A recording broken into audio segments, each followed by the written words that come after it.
नमस्कार दोस्तों, एक बार फिर से आप लोगों का रेडियन गुरुकुल के डेली करंट अफेयर सेशन में स्वागत है। दोस्तों, आज के सेशन में हम लोग बात करने वाले हैं 24 दिसंबर की उन सभी इंपॉर्टेंट करंट अफेयर्स की जो आपके आने वाले एग्जाम के लिए बहुत ज़्यादा इंपॉर्टेंट होने वाले हैं। तो जो भी दोस्त चैनल पर नए हैं वे चैनल को सब्सक्राइब कर लेंगे ताकि उनको लगातार इस तरह के और भी वीडियोस मिलते रहें। चलिए दोस्तों, आज के सेशन को शुरू करते हैं और आज के सेशन का जो पहला क्वेश्चन बेस्ड है वो बहुत ही इंपॉर्टेंट है, जो कि कौन बना under 19 women's Asia cup champion.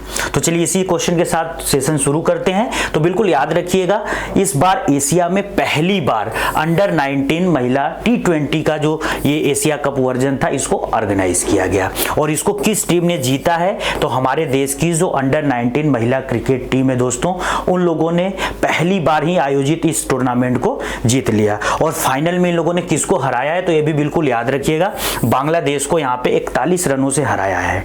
ठीक है, अब देखिए ये जो अंडर 19 एशियन क्रिकेट काउंसिल के द्वारा महिलाओं का एक T20 एशिया कप आयोजित किया गया था। ये पूरा का पूरा जो इसका वेन्यू था ये कहां पर था, तो मलेशिया की जो कैपिटल है कोलालमपुर, यहां पर इसको ऑर्गेनाइज किया गया था।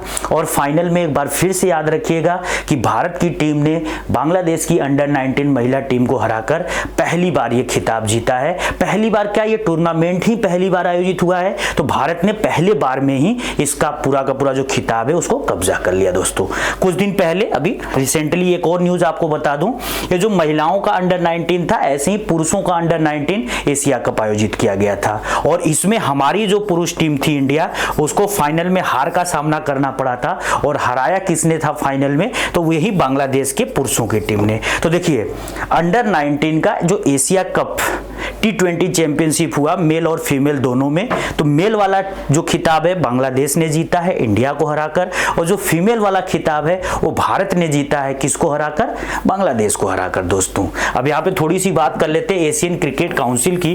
तो पूरे एशिया में जितने भी क्रिकेट से रिलेटेड देश हैं उनके बीच एक बढ़िया सा क्रिकेट टूर्नामेंट हो और क्रिकेट का डेवलपमेंट हो, उसके लिए एशियन क्रिकेट काउंसिल का जो इस्टेब्लिशमेंट किया गया था दोस्तों 19 सितंबर 1983 को।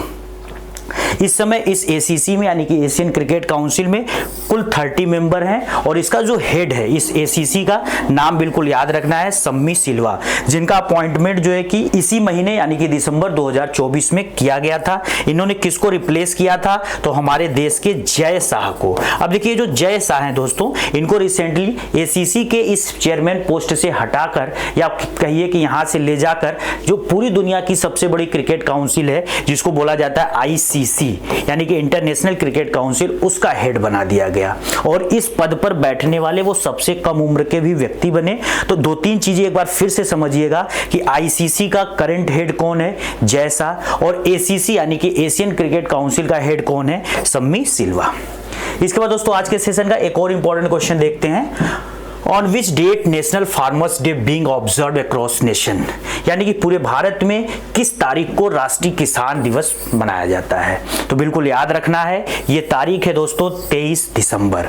23 दिसंबर को हमारे देश के जो 5वें प्रधानमंत्री थे माननीय चौधरी चरण सिंह, उनका जन्मदिन भी होता है और उन्हीं के जन्मदिन के पूरे सम्मान में भारत सरकार ने इस दिवस को यानी कि 23 दिसंबर को as a national farmers day के रूप में सेलिब्रेट करने का निर्णय लिया है। दोस्तों, चौधरी चरण सिंह ने अपना पूरा का पूरा जो जीवन है किसानों के कल्याण और ग्रामीण विकास के लिए समर्पित किया था और इन्होंने किसानों के विकास के लिए ढेर सारी स्कीम से लेकर ढेर सारे नए नए जो है कि प्रपोजल जब वो प्रधानमंत्री थे तो अपनी सरकार के दौरान इन्होंने लागू किया था। दोस्तों, अब यहाँ पे देखिए एक बहुत इंपॉर्टेंट क्वेश्चन जो आपसे आने वाले एग्जाम में बन सकता है कि इस बार का जो नेशनल फार्मर्स डे 2024 सेलिब्रेट किया जा रहा है उसकी थीम क्या है। बहुत बार आप देखोगे कि SSC स्टेट सर्विसेज हो या फिर DSSB हो, अपने एग्जाम में ये क्वेश्चन पूछते रहते हैं थीम बेस्ड। तो समझ जाइएगा इस बार का जो थीम है किसान दिवस का, एम्पावरिंग अन्नदाताज फॉर प्रॉस्पेरियस नेशन, यानी कि समृद्ध राष्ट्र के लिए अन्नदाताओं को सशक्त बनाना। भारत में किसानों को आजकल अन्नदाता बोला जा रहा है।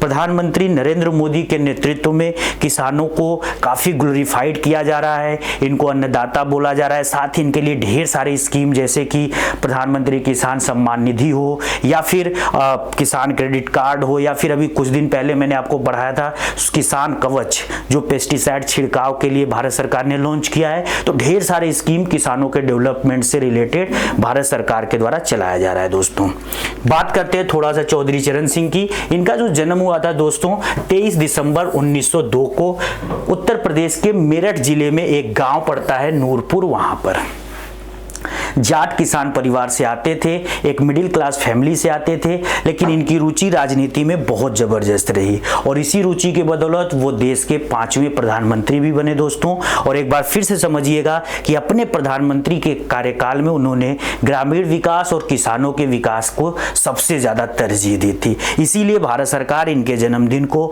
As a national farmers day के रूप में सेलिब्रेट करती है। अब इनका जो मृत्यु हुई थी वो 27 मई 1987 को हुई थी। तो इसके बाद इनको क्या किया गया, मरणोपरांत पिछले साल यानी कि 2024 में भारत सरकार की तरफ से दिया जाने वाला सर्वोच्च नागरिक पुरस्कार, जिसको क्या बोला जाता है, भारत रत्न, वो इनको दिया गया। तो आपसे आने वाले एग्जाम में पूछा जाएगा कि चौधरी चरण सिंह जो देश के 5वें प्रधानमंत्री थे, उनको भारत रत्न किस साल दिया गया, 2024 में। और सबसे इंपॉर्टेंट एक चीज और समझना है कि इनका जो समाधि स्थल है, जैसे भारत में जो बड़े बड़े महापुरुष हैं जैसे महात्मा गांधी, उनका जो समाधि स्थल है राजघाट, ऐसे ही इनका जो समाधि स्थल है उसको क्या बोला जाएगा, किसान घाट दोस्तों। तो इस पर भी आपसे रिलेटेड क्वेश्चंस पूछे जाएंगे। इसके बाद आज के सेशन का एक और इंपॉर्टेंट क्वेश्चन देखते हैं। In December 2024 prime minister Narendra Modi was awarded which country's highest civilian honour the order of Mubarak al Kabeer. देखिए जो ये अवार्ड का नाम है ना कि the order of Mubarak al Kabeer, ये एक देश का सर्वोच्च नागरिक सम्मान है और उस देश ने हमारे देश के प्रधानमंत्री को ये सम्मान रिसेंटली दिया है 22 दिसंबर को। तो उस देश का नाम बिल्कुल आपको याद रखना है, कुवैत।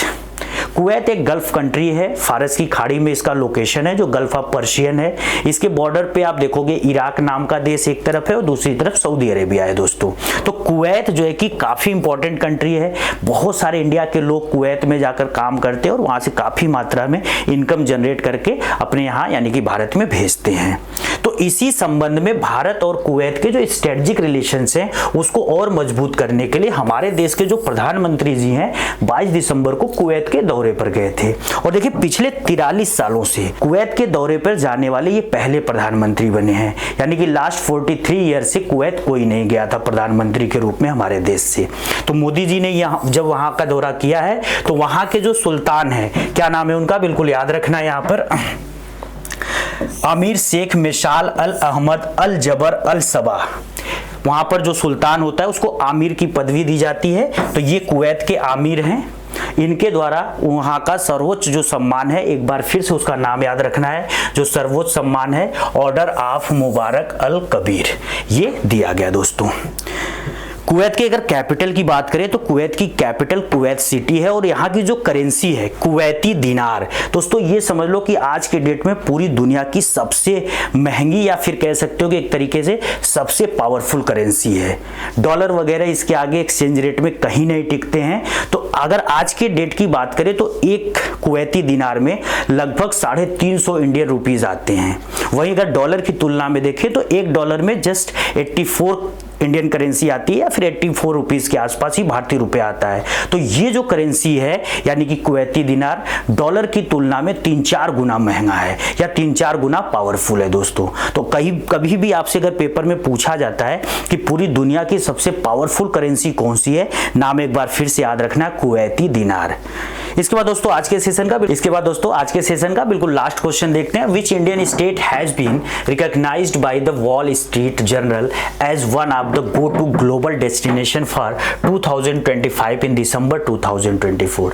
तो देखिए दिसंबर 2024 में वॉल स्ट्रीट जर्नल ने किस भारतीय राज्य को 2025 के लिए गो टू ग्लोबल डेस्टिनेशंस में से एक के रूप में शामिल किया है। अब देखिए ये जो गो टू ग्लोबल डेस्टिनेशंस होता है ये उस मैगजीन के द्वारा पूरी दुनिया भर के कुछ लोकेशंस को क्या करता है, लिस्ट आउट करता है और इस पे वो बताने की मैगजीन कोशिश करता है कि आप अगर इन लोकेशंस पे जाओगे तो उन स्थानों की जो रिच हेरिटेज कल्चर है या फिर हिस्टोरिकल जो उसका पूरा का पूरा इंपॉर्टेंस है या फिर बायोडाइवर्सिटी के मामले में जो वहाँ पर पूरी विविधता है उसको आप बहुत आसानी से देख सकते हो और आप एक अलग लेवल का अनुभव या फिर एक्सपीरियंस महसूस कर सकते हो दोस्तों। तो उस लिस्ट में बहुत सारे नाम आए, उनमें से भारत की तरफ से भी एक स्टेट को यहाँ पे शामिल किया गया है जिसका नाम क्या है, मध्य प्रदेश दोस्तों। तो ये मध्य प्रदेश यहाँ पे किस लिस्ट में शामिल हुआ है, वॉल स्ट्रीट जर्नल के, तो बिल्कुल याद रखना है, go to global destination for 2025। अभी रिसेंटली एक और बड़ी न्यूज थी, यूनेस्को ने भारत के ही एक राज्य यानी कि वेस्ट बंगाल को इस बार जो है कि बेस्ट हेरिटेज टूरिज्म का अवार्ड दिया था। तो ऐसे ही भारत के जो ये स्टेट हैं, चाहे वो यूपी हो या फिर महाराष्ट्र हो, तमिलनाडु हो, कहीं ना कहीं टूरिज्म के मामले में बहुत तेजी से जो है कि ग्रो कर रहे हैं और उसमें मध्य प्रदेश इस लिस्ट में अगर आ रहा है तो ये बहुत बड़ी चीज है दोस्तों। और मध्य प्रदेश सरकार की तरफ से वहां पर जो पर्यटन एवं संस्कृति विभाग के प्रमुख सचिव हैं शिव शेखर शुक्ला, उन्होंने ये पूरा का पूरा इंफॉर्मेशन जो है कि दिया है और इनका कहना है कि हमारे यहाँ जो यूनेस्को साइट्स हैं या फिर जितने टाइगर रिजर्व हैं या फिर हमारा जो अन्य वाइब्रेंट कल्चर है या जो संस्कृति के नाम पे हमारे यहाँ जो इतनी ज्यादा विविधता है, उन्हीं सब कारणों के कारण जो है कि इस मैगजीन ने क्या किया है कि हमको इस लिस्ट में शामिल किया है दोस्तों। अब यहाँ पे अगर मध्य प्रदेश के कुछ इंपॉर्टेंट प्लेसेस को देखें जहां पर आप एज अ टूरिस्ट के रूप में जाकर घूम सकते हैं, तो उसमें देखिए दोस्तों खजुराहो बड़ा ही फेमस है। चंदेल शासकों के द्वारा पत्थरों को काट कर बनाया गया एक मूर्ति वाला मंदिर है। इसके अलावा पन्ना जो कि डायमंड प्रोडक्शन के लिए बहुत फेमस एरिया है दोस्तों।